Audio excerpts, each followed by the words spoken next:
first story is titled, Am I the a-hole for ruining my friend's birthday party by taking back the cake I baked for her?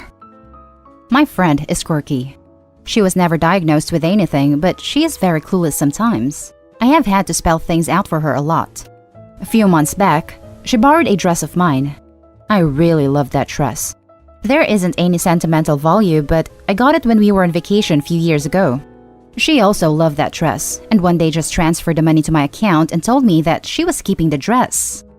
I spoke to her, but she just told me that doesn't matter, as she has paid me. Her birthday was a week ago, and her mom asked me to bake a big cake for her. I usually sell cakes cheap, little more than ingredients costs. On her birthday, I went over to her house with the cake 15 minutes before the party was due to start, and then decided to talk to her mother. Like I said, sometimes my friend is really clueless sometimes, and I was hoping her mom would speak to her and get my dress back. I was very shocked when she also said that as long as I was paid, what does it matter? She told me to just move on, as it was just a dress and that my friend really liked it. She told me as long as the dress was paid for, what am I complaining about? I got really pissed off and pulled out the amount she just paid me, put it on the table, picked up the cake, and left. She got mad and started yelling at me that I was ruining the party. I kept walking back to my house. She kept telling me to give back the cake and that I couldn't take it back just because I want to be petty. I just asked what she was complaining about, as I had paid back the money. My friend ended up having a cakeless 16th birthday because of this. Am I the a-hole here? Now for the top comments. Not the a-hole, obviously, but I'm dead laughing at this. They can have the "so what, it's paid for" mentality, but if it comes back on them, it's petty? Lol. I would just get a $200 in singles and go shopping in their house. I would collect the TV remote and leave $20 in its place. Grab the laptop charger and leave another $40. Frames of family photos? Drop another $10. Handles to their kitchen cabinets? $2 a piece. Caps all their pens? $5.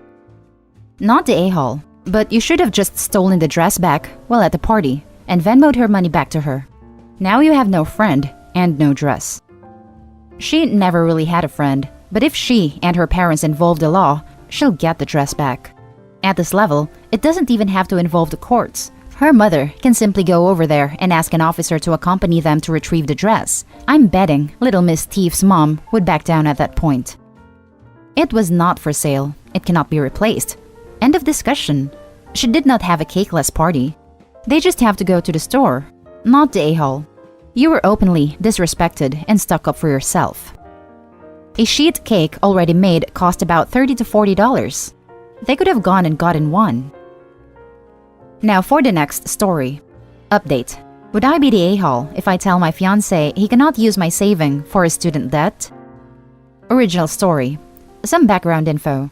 I grew up in an Asian family in Asia, with the mentality that my parents would take care of me and I would take care of them when they grow older. Because of this mentality, there is no such thing of separate finances in my household.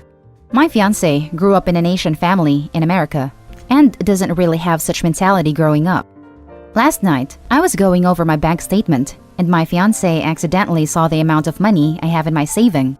He was so excited when he told me that I can use that money to help him pay for the remaining student loan he has. I told him I can't do that. That money belongs to my family, my parents and I. Well, he didn't understand. So I told him that the reason I was able to save up was because there's a mutual understanding between my parents and I. I went to a state school near my house, so I didn't have any student loan. And when I got my job, I still stayed with my parents. My parents would still pay for the rent, utilities, food and such. I would then save up 2/3 of my salary every month. I also helped out with the car insurance and other expenses if needed. Even though the money is in my account, I considered it as my family's saving. He told me that he's also my family now, and I should use it to help him out a little. I told him that I need to ask my parents, and even if they agreed, I can only help out a portion, but not all. He blew up, saying I was selfish and that this is America. He and I should be a unit, not my parents and I. This is a place where I think I would be the a-hole, because technically, we are not married yet. And as for now, I don't think he can just demand it. Besides, even if we were married, I don't think he's entitled to my family's saving. It is simply not his money. Would I be the a-hole to tell him my thinking on this subject? Edit. Thank you for all your responses. Some people ask if he's the man I want to marry, and frankly, I'm thinking about the same thing nowadays. When we were dating, I told him upfront about my family dynamics and he told me he understood. He knew I had some money saved up and put aside, he just didn't know how much. He just completely changed after the engagement. I honestly don't know what happened to him. Edit 2. Thanks for all your support. Some people ask if my parents had a retirement plan, and the answer is yes. However, considered how we moved to America less than 10 years ago, his retirement plan cannot actually support both my parents. My fiancé and I currently live with my parents, and my parents didn't ask him to contribute to any household expense because they considered him as part of the family. We didn't ask him to save his money or anything though. He can do whatever with his money. That's why it's really shocked me when he didn't consider my parents as part of our family. I am rethinking about our whole relationship now. Edit 3. I know the notion of putting money aside for your parents sounds odd. Let me be a bit clearer. My parents never think that the money is there alone. I can use it freely if I want to. It's for the future, and if I choose to use it for his debt, they wouldn't mind as long as I discuss with them. They would even use their own savings to help out if needed. If he asked and discussed it with my family and me instead of berated me, I am confident that we can work something out. Now for the top comments before we read the update. The two of you have wildly different perspectives about money, and neither of them are wrong. But you need to have a serious conversation and come to an agreement about it before you get married, because this is the sort of thing that will tear you apart. No a-holes here. On the other hand, I agree. On the other hand, the way the fiancé reacted to this difference and jumped to shaming OP has me side-eyeing him and thinking he's a bit of an a-hole. Not the a-hole. If it is a significant sum of money, you should also see a lawyer about drawing up a prenup and keep that family money separate from your joint accounts after marriage, or turn it over to your parents' accounts before you get married. This is very good advice. Should you keep the money in your account under your name, it could be determined to be a marital asset. It would be best to separate the money out so that your future husband cannot access it without your knowledge. Not the a-hole. Just because you are in a relationship with someone does not allow them to dictate your finances. Fiancé can't see an amount of money and be like, "Woo, student loans paid off." Y'all aren't married yet. Although if you want to marry this person, talk about finances now. Lay out the rules and listen to what they expect fiscally as well. Hash this out before you get married. And now for the update. Thank you for all your responses and judgments. It made me realize we had some differences, and I had a long talk with him. Long story short, we broke up. He told me he only wanted to marry me because he saw my savings statement way earlier and thought I would share it with him. He moved back to his family. This happened weeks ago, but I just wanted time to feel like myself again, so I was delaying the update post. Thank you again. Now for the top comments. He told me he only wanted to marry me because he saw my savings statement way earlier and thought I would share it with him. I hope you were aware he only said this to hurt you because you were dumping him. It's almost certainly untrue. He wants you to feel unattractive. He wants to damage you by saying this. All it shows is that breaking up has made him angry and he needs to lash out. He had a lot of emotional investment in you, which contradicts this statement. Good luck, and know that your future will be much better without him and in partnership with some other man. What an insightful and, I think, accurate statement. OP, please pop back to this statement if you're feeling shitty about the entire debacle at any point. Sorry, you caught such a terrible fish, and I'm glad you threw it back. Don't throw him back. Keep him out of the water and let him die. That's just freaking crappy. Screw him. Now for the next story. Am I the a-hole for stealing my ex-best friend kids? So, growing up, my best friend, Amber, and I were inseparable. We grew up next door to each other. She was even the first person I came out to, and was the biggest supporter after. But when she was 19, Amber got pregnant. The father wanted nothing to do with it, and went completely off the map. Amber didn't want to have an abortion, and decided she was going to have the baby. I agreed to help her every step of the way, but she then found out she was having twins. This resulting in her having to drop out of college once she gave birth. I tried to help to the best of my abilities, but I myself was a broke college student. Because of this, she fell into a deep depression and treated it with alcohol and eventually these. And she started doing stupid things that put her kids in harm's way. She never internally hurt the kids, but her action due to her substance abuse have put the kids in extreme danger on multiple occasions. She eventually got reported to DCS by an anonymous party, and her kids were taken from her. She herself asked me to agree to take them so they wouldn't go into foster care, which I did. She was allowed visitation, but would show up drunk and or high. This was not a pretty side of her. She said and done stuff that scared the kids, would try to start physical fights with me and my fiance, and on multiple occasions, she downright insult us, mostly using homophobic insults on us. Then, she showed up high, out of her mind, talking nonsense, and tried to run off with the kids. And when we wouldn't let her, she completely trashed our apartment. That was the last straw. We called the cops and she was arrested. Me and my fiance agreed not to press charge if she agreed to give up her custody rights. She agreed to sign the papers. This all happened over the span of 2.5 years. She also had a few D charges that we had no control over, but she ended up getting probation for those and is now posting about how we stole her kids.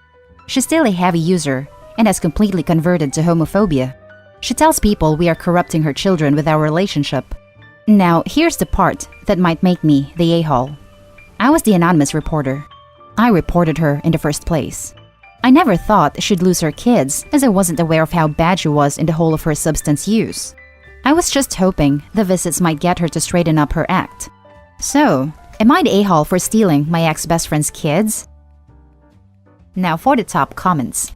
Not the a-hole. In fact, if you hadn't been the one who reported, I'd be actually mad at you. The kids needed to be out of there. You did not steal them. You did the right thing. Not the a-hole. And we all knew you were the anonymous reporter before you admitted it. Because that was the right thing to do, even if you knew she was going to lose custody. You've saved these kids from a horrible life. Just think of that and let go of the rest, and move away for safety.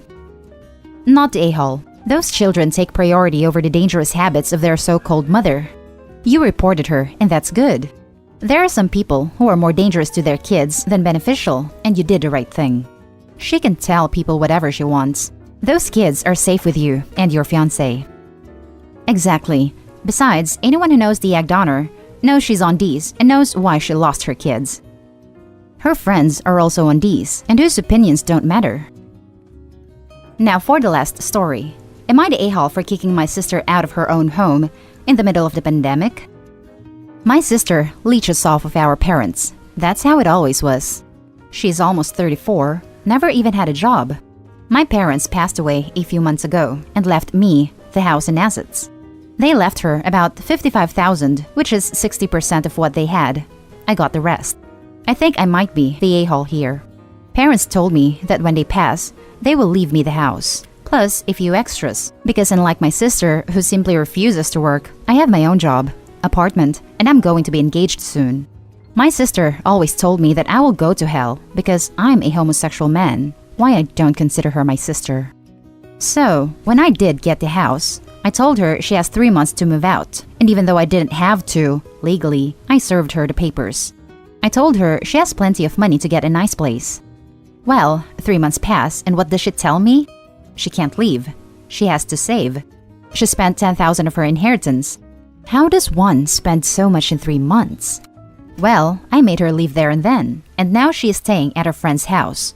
Friend and her called me and said it's rude to kick her out, but I told a friend that she can let her stay with her if she wants to so bad. Last I heard, her friend kicked her out too. So, am I the a-hole for being so harsh on my sister? My fiancé says she deserves it for being such a leech. For people asking, my sister is able to get a job. My parents offered her good positions before they passed with help of friends, but she refuses. Also, $55,000 is a big sum of money here. Now for the top comments. Not the a-hole. She's the A. Change the locks and change your number.